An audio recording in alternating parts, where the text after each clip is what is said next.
and welcome back to Fulton Street Beats. This is the Epiphone Les Paul Custom SG that we found in a dumpster. And as you can see, it has definitely seen better days. We have strings that would literally give you tetanus that they're so bad. So let me show you that real quick. Yeah, they're very rusty. We're going to cut those off today. We're going to tear this guitar. We're going to assess it and see exactly what it's going to need.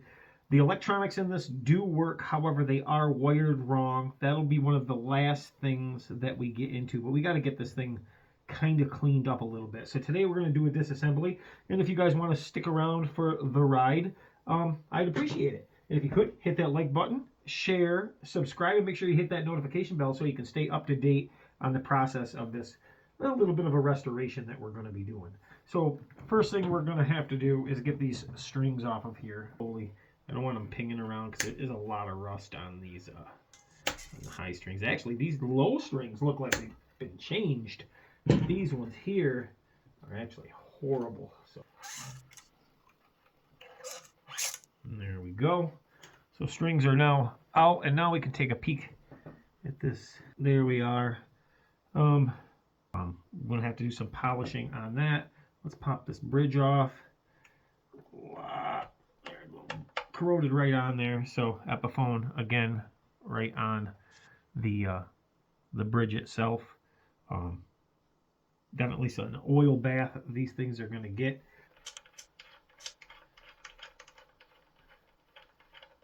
And we'll get all this hardware will get a bath. That's how that's going to work. And let me grab a screwdriver here. We'll pull this pick guard off. And then anything else.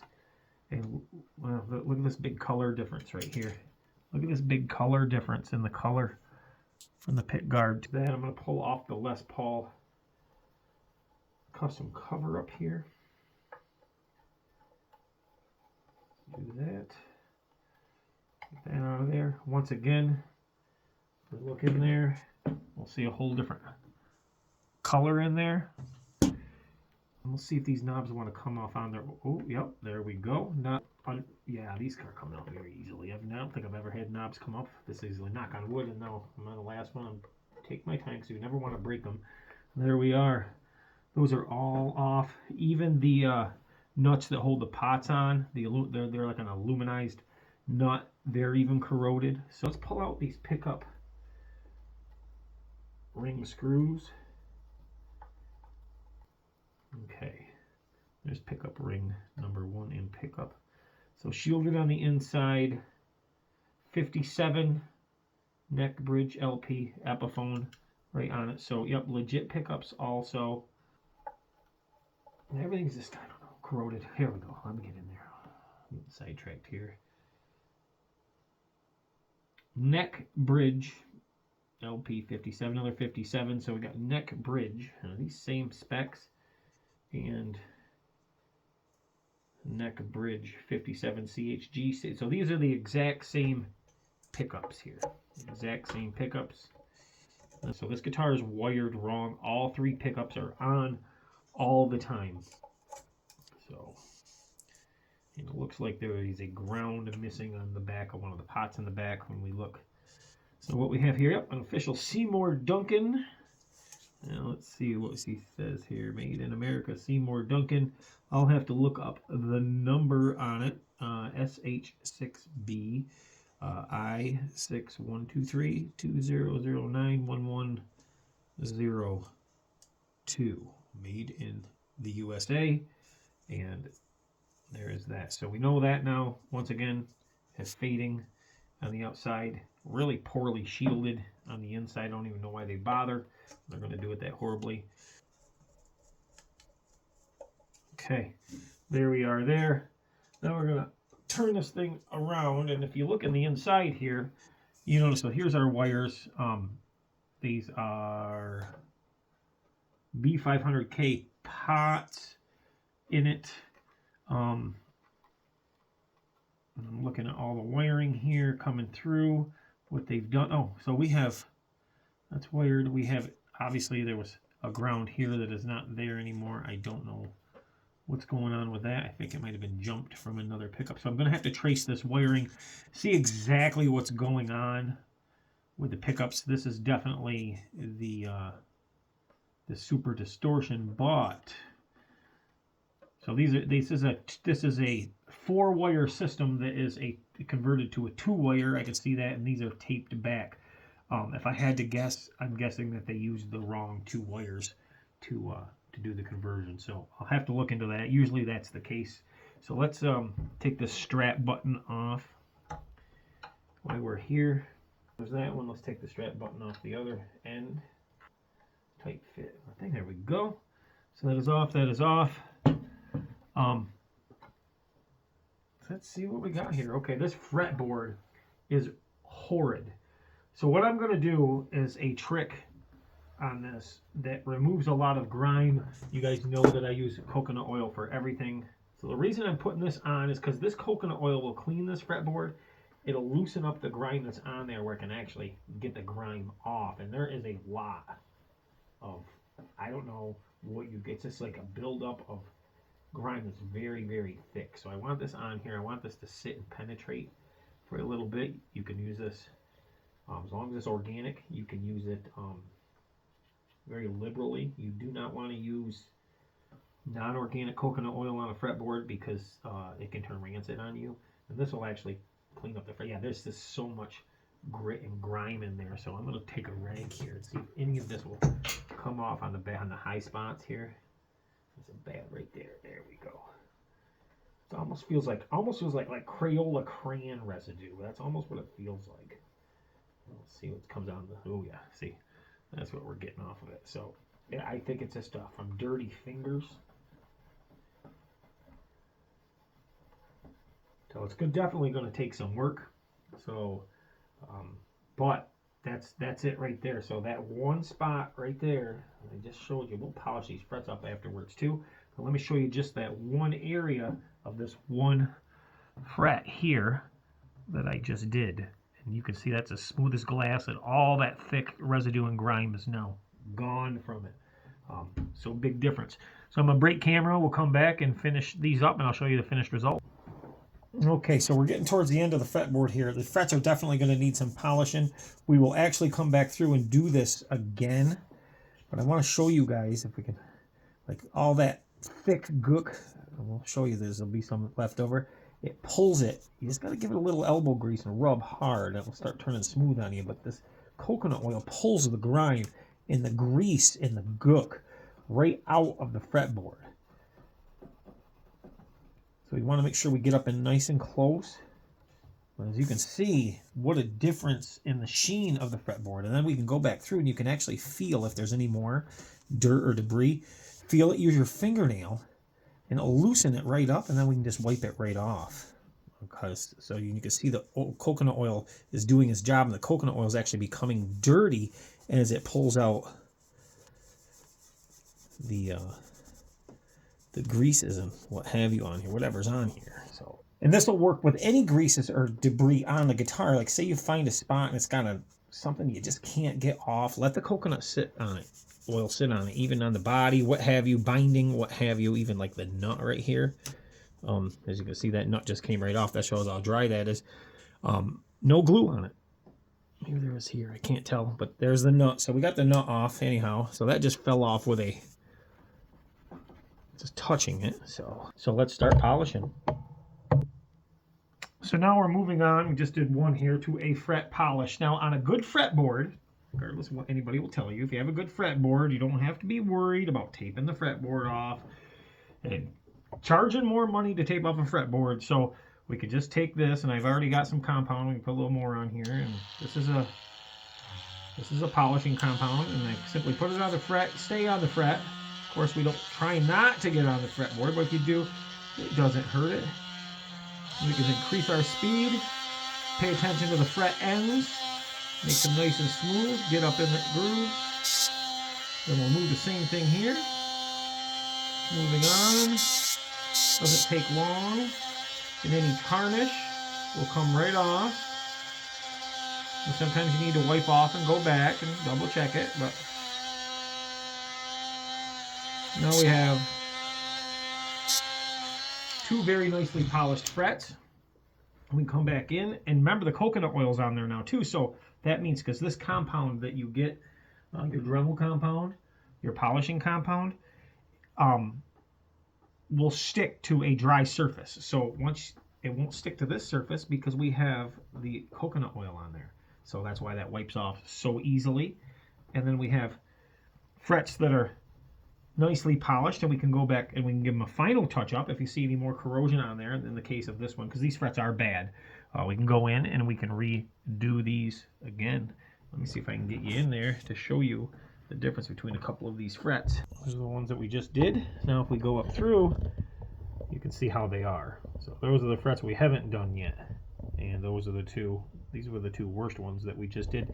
We'll go over them once again too. Everything is a two-time deal. We do everything twice just to make sure that we have it correct. And once again, I've done this literally hundreds of times. There is no need to tape up the fretboard unless you have a material that really absorbs the compound. Some cheap guitars do have that, but for the most part, I haven't seen one of those in a long time. We're not hitting anything really aggressively either, so keep that in mind. So, get an idea of what we got here. And remember that coconut's still on the fretboard and still doing its magic. And there we have it.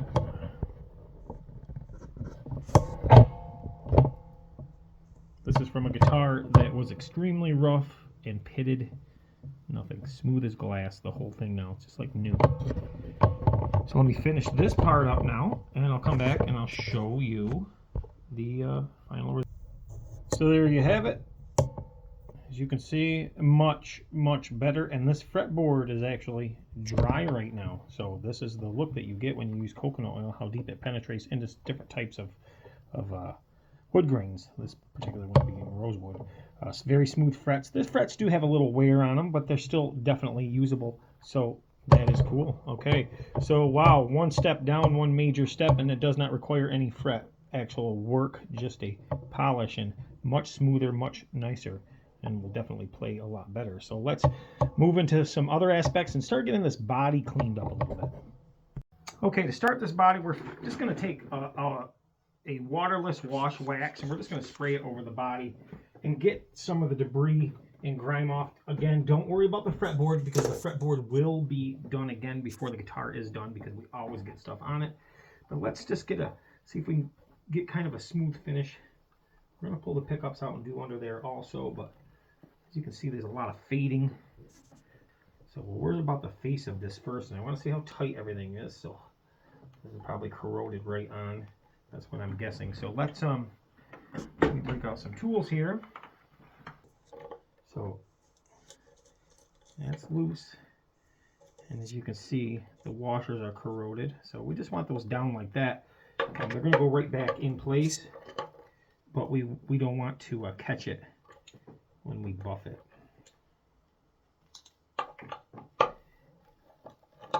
Again, remember, any debris like wood chips or anything could scratch, so we'll just take our time and get the debris off. There we are. Much better. And we have our jack, which is also already loose apparently, and a very corroded. Yeah, look at this. See this? Look at this. Now that's what we call dirty. So we're going to give that a spray. Makes you wonder how things can get that dirty. Take this nut real quick. We're just going to hold it and lightly polish the edges. I've already done the top when it was on.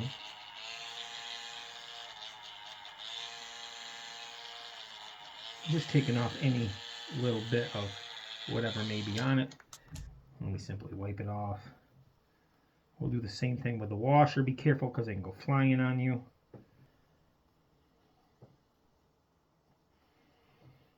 Which is much better. Okay, so there's that.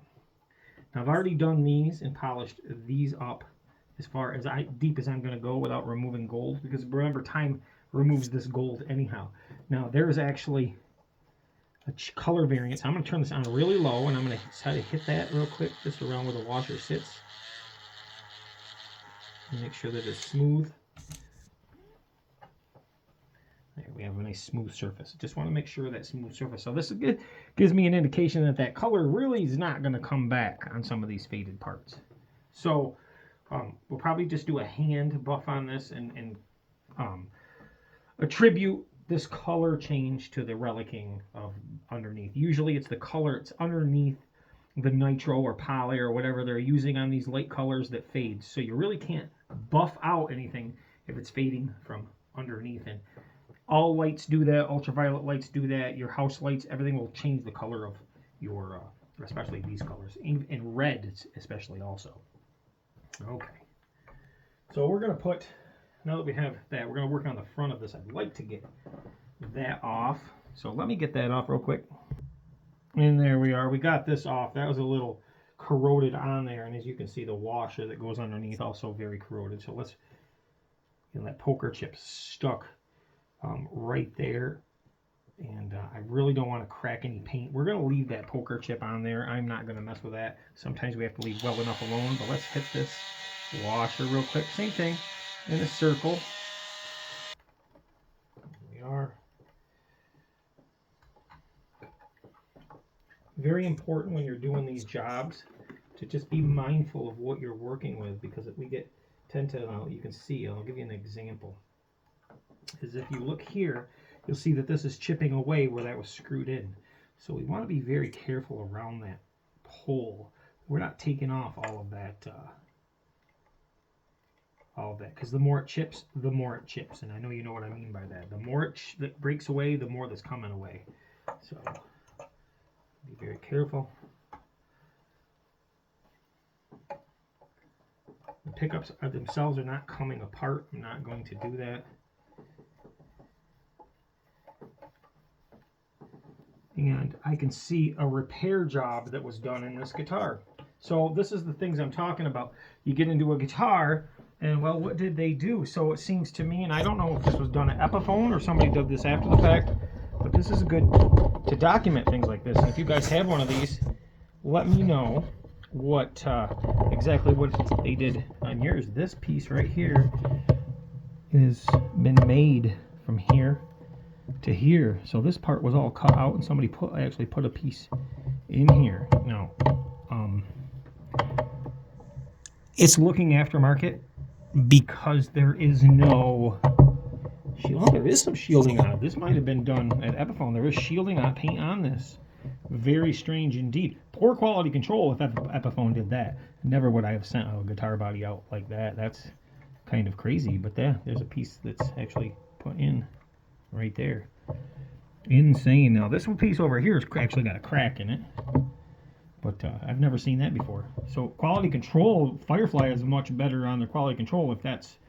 And the routing that they've done here actually isn't that great either. So keep that in mind for all you your lovers and connoisseurs that think Epiphone and Gibson is perfect. Nothing's perfect. But does that make it a bad guitar? No, it just means that there's some blemishes. Okay. Very, very nice.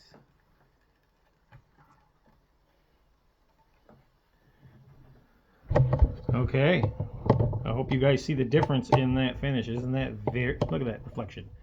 That is crazy, right? A little bit of elbow grease and using the right materials. That's what it does. You can see the things on my walls are actually reflecting onto the guitar surface now. So let me finish up the guitar with the graphene, and then we'll come back and we'll tackle some other things.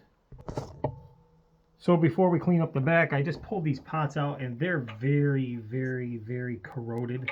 So we're going to do some contact spray on these things and make sure we get that corrosion off there before we go any farther, because we don't want anything to haunt us later on. So let's take care of that right now.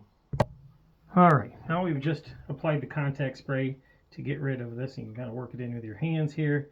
Get rid of it immediately. The corrosion on the threads goes away. We'll put our pots. Corrosion on these were absolutely horrible. There we are. We turn the guitar up. We're going to take our washers. If you see any corrosion around it while you do it, just take your rag and get it off the threads. That's the So now our pots are installed. We don't want to over tighten these, so we're going to put our hand on the pot in the back, make sure we're not pulling any wires. Give it a hand snug, each one a hand snug. Usually that is tight enough without cracking the finish. So there's that.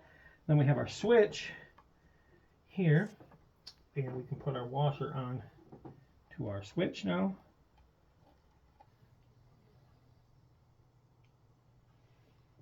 We'll have the 0 about there, and the 0 about there, and the 0 about there, and the 0 about there. So now we have speed knobs. I think that looks just fine. Let's move on. Okay, so we have the pickups polished up about as far as we can go. There is a bit of tarnish still on the edges. If we go any farther, it's just going to remove any little traces of gold that are on there. So this is as far as that we're going to go on these, but I think they look a lot better personally. There's a little shine to them now. We got the rings polished up on them also.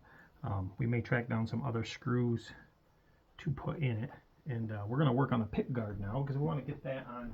So let's clean up this filthy pick guard. And how are we going to do that? Well, back to our coconut oil. We're going to put the coconut oil on it and let it do its job. As you can see, this is taking shape rather quick. I guess it's quicker on the video for you, but a little longer than you would expect. But there we go. Guitar is taking shape, I would say. Okay, next I'm just doing a hand polish of the tailpiece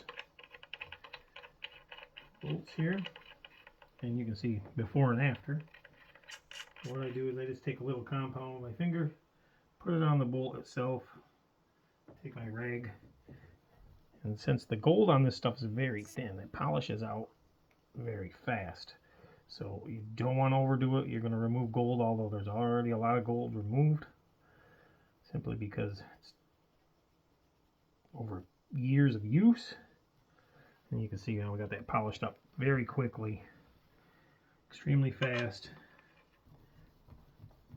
And we may be surprised how quickly this comes back into it.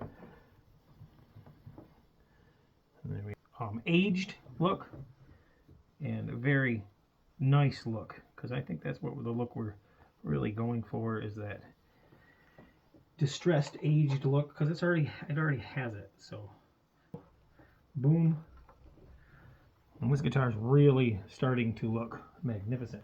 Now we're going to do the same thing here with our height adjusters for our bridge. Same thing, I'm just using what I already have on my rag, not adding anything, and just giving it a quick polish turn like so.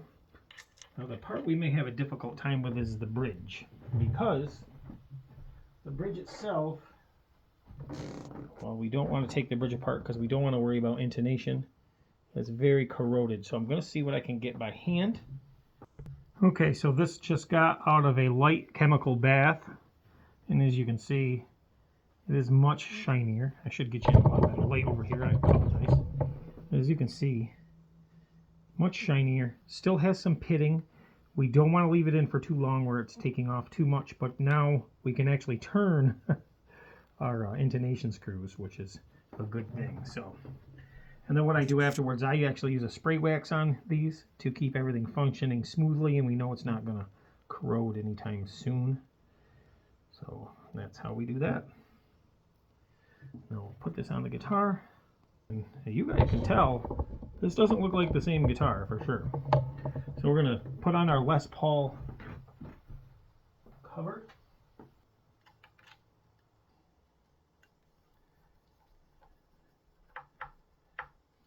Okay, so that is going to end part 2, and as you can see, we got quite a ways. Look at the difference in this guitar, and it's just going to keep getting better and better. When we do the final polish on everything, it's going to get better and better and better. Now there, we'll clean up the headstock. We haven't got there yet. Service the tuners a little bit, but wow, what a difference. already. Okay, thanks for watching. Stay tuned for part 3. We'll finish this thing up. Peace.